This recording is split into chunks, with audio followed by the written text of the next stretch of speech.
Alright, to get started with this exercise, I'm going to show you a simple way of taking an existing photograph and turning that photograph into a quick and easy digital painting.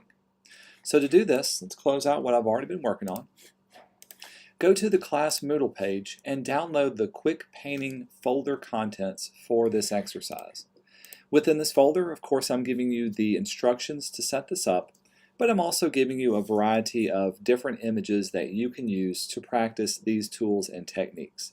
And I'll say from the beginning, this particular exercise will take a little bit of time and trial to get the kind of style that you're looking for. So if you don't get it right the first time, simply play around with all of the different variables that go into these tools.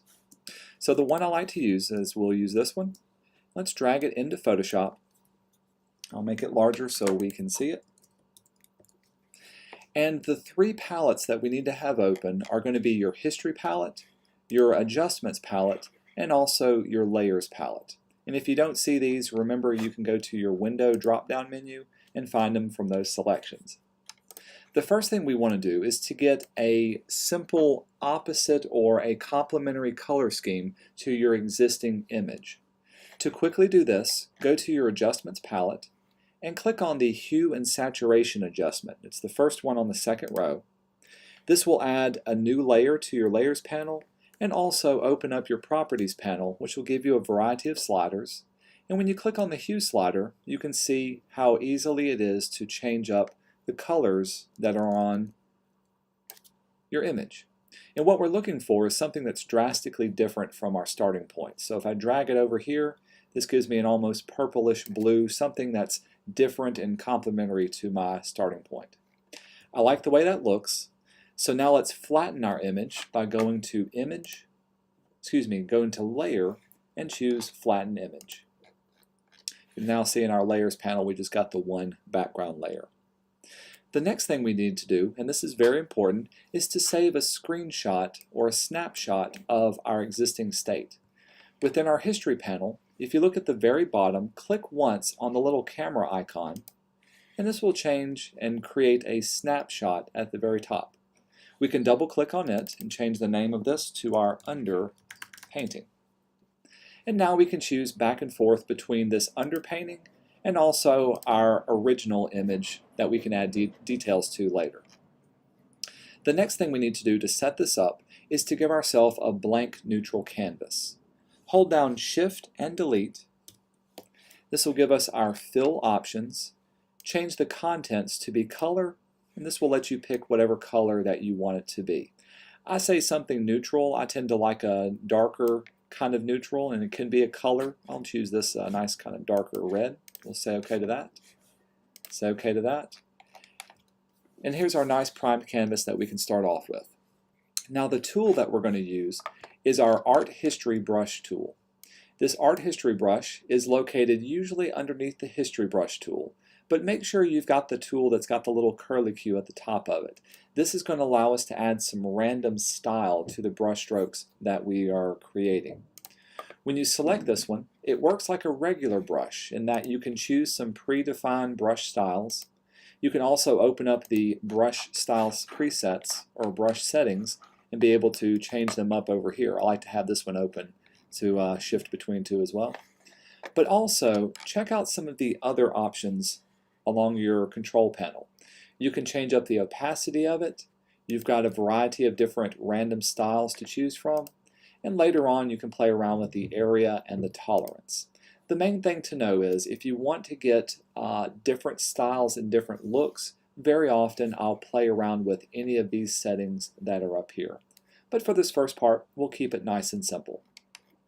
So to start off, I want to be able to add a simple underpainting. When we go to our History panel, I'm going to click on the icon right next to the name of it and select this one as our history setting. Now with my History brush, I'll choose a brush that's relatively large, so about the size maybe 50 or between 30 and 50 pixels. That's okay for that one. And I'm going to set my opacity to be something relatively low. Around 10% is a good starting point.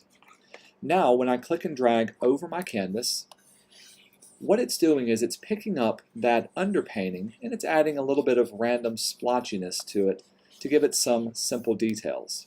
If I wanted, I can also change up my paintbrush style to something a little bit looser. That'll give me some larger effects. Again, this doesn't have to look perfect at the beginning. You can play around with the look and feel of it. Change up the size of your brush, even the opacity, or even the style of the brush to give yourself a little bit more randomness. Let's choose maybe one of these textured style brushes and add a little bit of texture underneath this. Once I got an underpainting that I like, let's go back to our history panel.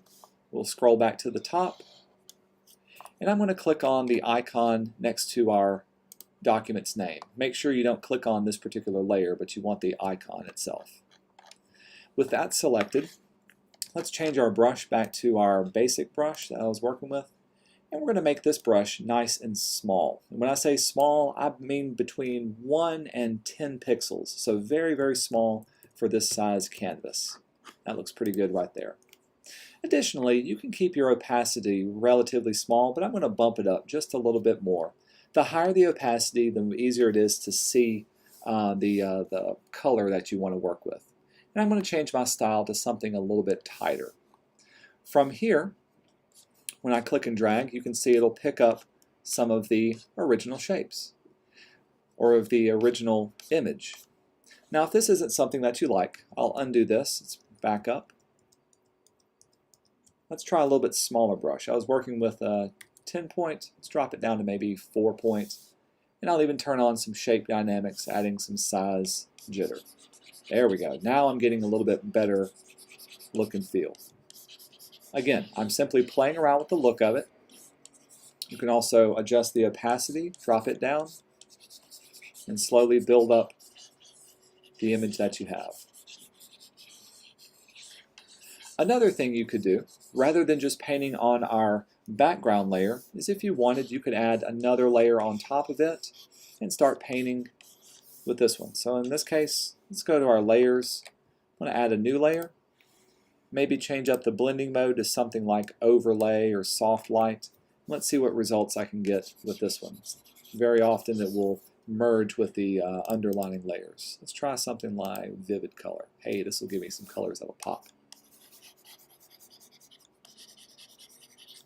The main thing is to have fun with this and to see what the different things will do.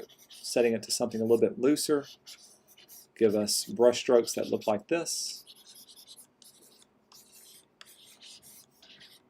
I kind of like these results. Alright, once you get a painting that you like, again, you can go back and refine this as much as you want. We're going to flatten this image again, so let's go to Layer, down to Flatten Image, and then finally we'll go to File and Save As, and we'll save this as whatever still life that you want with your name on it. So, Mr. Ivy's still life.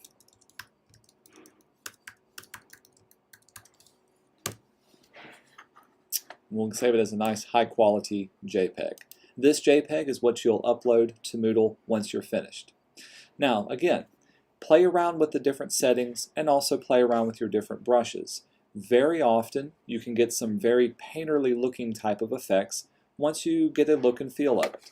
If you play around with the area, this will expand the amount of area that you're working within, so the larger the area, the wider the brush strokes, but the smaller the area, the better the details. The tolerance will allow you to adjust the light and dark tolerance of it. So if I was to give this a blank canvas again, I'm going to set my tolerance up to something closer to 40 to 50%. Now when I go in and paint, you can see it's not picking up some of the darker areas. Instead, it's giving me those nice bright colors that were there for the highlights. This may be something that you would want in your painting. Actually, this kind of looks cool in itself. You can maybe lower the tolerance again and pick up on some of the other styles. And if you want, you can see how this looks without having an underpainting. The purpose of the underpainting was to give you a different look and more of a painterly style to your final design. This is something that you like. You could save this up as a JPEG and upload this as your design. Okay, but you can see how very quickly, very easily, the art history brush allows you to give this random look and feel to your style and to your design.